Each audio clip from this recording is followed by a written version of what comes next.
तो नीतीश कुमार के बारे में जो बदनामी है वो तख्ता पलटते रहते हैं बराबर। उनकी मर्जी है, क्योंकि उनके हाथ से अब सब कुछ छिन चुका है। अब उनके रिटायरमेंट की बारी है। ये निर्णय उन्हीं को लेना है कि वहाँ सत्ता बदलेगी या वो अपने आसरे में एक बार और चुनाव लड़कर के बीजेपी को सत्ता सौंपेंगे। ये उनकी मर्जी की बात है। अच्छा, ये आज के तारीख में जो कुछ भी सर्वे हुआ है उसमें तेजस्वी यादव के बारे में एक अच्छे सर्वे कंपनी की तरफ से हुआ है कि 44% लोग चाहते हैं कि तेजस्वी वहाँ का मुख्यमंत्री बने। पिछली बार भी केवल 5-7 सीट की वजह से जो सीमांचल का मामला था उसके वजह से जो है नीतीश को तेजस्वी को सत्ता नहीं मिला था। लेकिन इस बार वो सब बातें चलेंगी नहीं। इस बार जो है नीतीश जी की भी काफ़ी बदनामी हो चुकी है और वहाँ पर जो है वो जिस तरीके का धर्म को लेकर करके धर्मगुरुओं का आगमन हो रहा है वहाँ बिहार की पब्लिक हमेशा इसको पसंद नहीं करती है और न आगे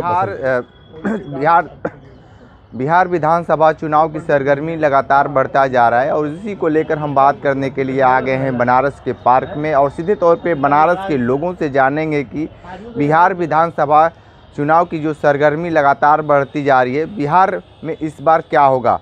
ये बताइए कि बिहार में चुनाव प्रचार बहुत तेज़ी से होने शुरू हो गया है और जिस तरीके से कुंभ में सारे लोग व्यस्त थे, बिहार की सरगर्मी क्या बताएगी इस बार।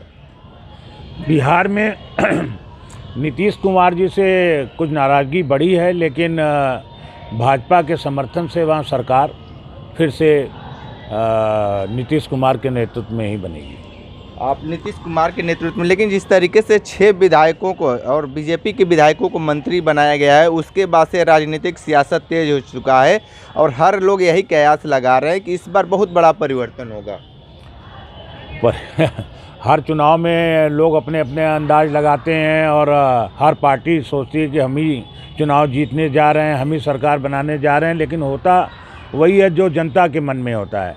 और जनता वहाँ की थोड़ी बहुत नाराज़ ज़रूर है, लेकिन भाजपा के देश में हुए कार्यों से संतुष्ट है और उसका फ़ायदा वहाँ पे बिहार में नीतीश कुमार को मिलेगा। लेकिन ये भी लोग कह रहे हैं कि अब अंकल और चाचा पे बात आकर रुक गई है। नीतीश कुमार के बेटे अंकल कह रहे हैं लालू जी को और नीतीश के बेटे जिस तरीके से बयानबाजी कर रहे हैं कि नहीं इस बार कुछ लगेगा, तो नया एक संकेत भी दिख रहा है। तो आपको नहीं लग रहा है कि कहीं ना कहीं वहाँ पे बैकफुट पे बीजेपी आने का चांस बन रहा है। बिल्कुल।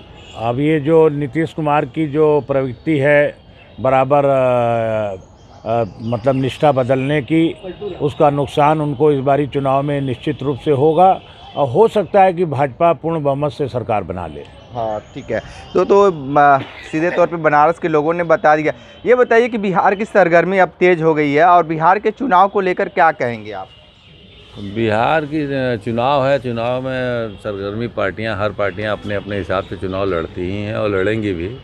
सबको लड़ना भी चाहिए, मगर बिहार में स्थिति कोई पिछली सरकार जो थी उसकी थोड़ी पोजीशन ठीक नहीं थी, मगर भाजपा के कार्यों से सब ठीक ठाक है। हो सकता है सरकार फिर से बनेगी।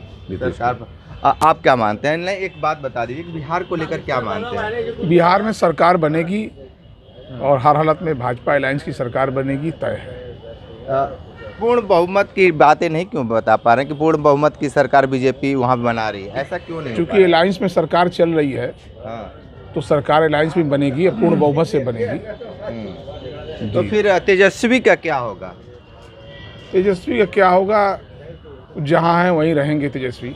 लेकिन युवाओं के दिलों की धड़कन बने हुए हैं तेजस्वी, तो आपका इसे कह पा रहे हैं कि वो जहाँ पे हैं वहीं पे रह पाएंगे। केवल हवाबाजी उनकी है और कुछ नहीं है, कोई दमखम नहीं है उनके अंदर। युवाओं के दिल की धड़कन तो उत्तर प्रदेश में भी थे अखिलेश यादव और राहुल गांधी जी। क्या हुआ, आज धड़कन ही बन के रह गए हैं, अपनी ही धड़कन बढ़ा रहे हैं।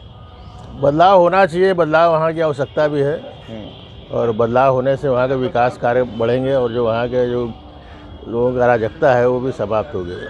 मतलब आप चाहते हैं कि बिहार में नीतीश की सरकार ना हो? नहीं, नीतीश की सरकार ने मेन मुख्य भूमिका में भाजपा रहेगी तो उसका ज़्यादा प्रभाव पड़ेगा। अच्छा, भाजपा ही क्यों बिहार में? भाजपा ही बिहार में नहीं, भाजपा तो पूरे देश में चाहिए, पूरे देश में हर जगह भाजपा चाहिए। अच्छा, पूरे देश में चाहिए। तभी बात और बताइए कि लगातार जिस तरीके से आप लोग बता रहे हैं कि बिहार में बीजेपी की ज़रूरत है। बीजेपी ऐसे क्या काम कर पा रही है कि जो पूरे देश में ज़रूरत है? देखिए 2024 लोकसभा के चुनाव में जो सरकार के खिलाफ नाराज़गी होती है उस तरह के वोट पड़े थे और आदरणीय मोदी जी की पूरे एनडीए को 240 सीटें ही मिली थी और उनको मतलब नीतीश कुमार और चंद्रबाबू का सहायता लेकर के सरकार बनानी पड़ी। इस चीज़ का जिन लोगों ने विरोध में वोट दिया रहा, लोगों में भय हो गया कि अगर आदरणीय नरेंद्र मोदी जी हट गए तो जो विकास कार्य चल रहे हैं उनमें बाधा आएगी। तो उन्होंने महाराष्ट्र का चुनाव हो, उसके बाद हुए सभी चुनावों में जनता का ट्रेंड बदला है और वो भाजपा के पक्ष में जा रहा है। भाजपा के पक्ष में जा रहा।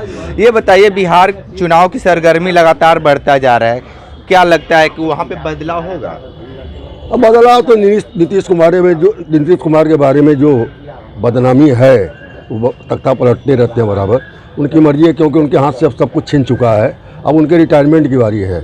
ये निर्णय उन्हीं को लेना है कि वहाँ सत्ता बदलेगी या वो अपने आसरे में एक बार और चुनाव लड़ करके कि बीजेपी को सत्ता सौंपेंगे। ये उनकी मर्जी की बात है। अच्छा, ये बात बताइए तो फिर तेजस्वी का क्या होगा? जो हर युवा यही चाह रहा है कि अब तेजस्वी यादव वहाँ के मुख्यमंत्री बने। आज के तारीख में जो कुछ भी सर्वे हुआ है उसमें तेजस्वी यादव के बारे में एक अच्छे सर्वे कंपनी की तरफ से हुआ है कि 44% लोग चाहते हैं कि तेजस्वी वहाँ का मुख्यमंत्री बने।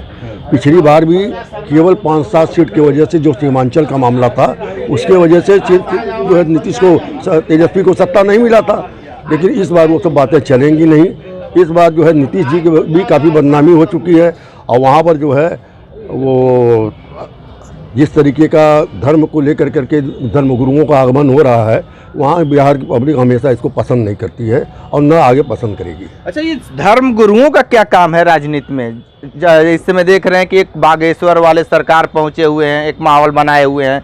उनके माहौल बनाने से कुछ अंतर पड़ेगा? कोई अंतर नहीं पड़ेगा। खास तौर से बिहार में तो कोई मतलब ही नहीं है इसका।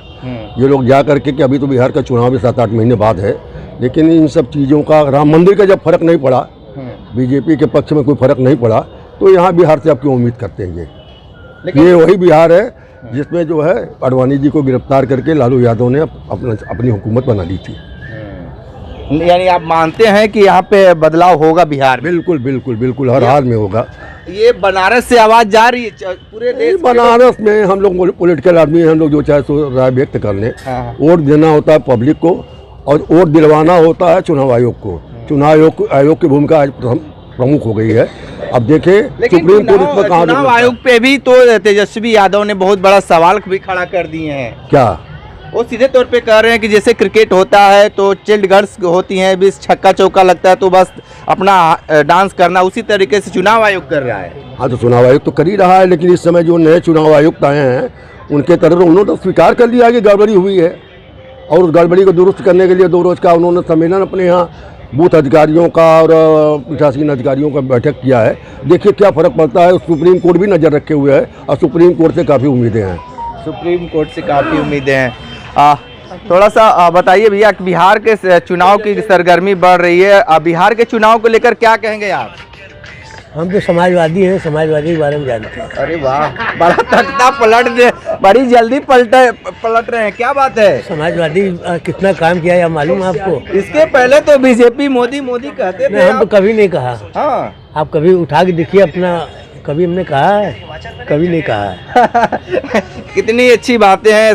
समय समय पे परिवर्तन होना भी चाहिए, लेकिन बनारस के लोगों ने जिस तरीके से बिहार चुनाव को लेकर अपनी अपनी बातें बेबाकी से बताए हैं, विशेष इंटरव्यू कर रहे थे। तो हमारे साथ बने रही कांडी बनारसी के साथ, हमें दीजिए इजाज़त, नमस्कार।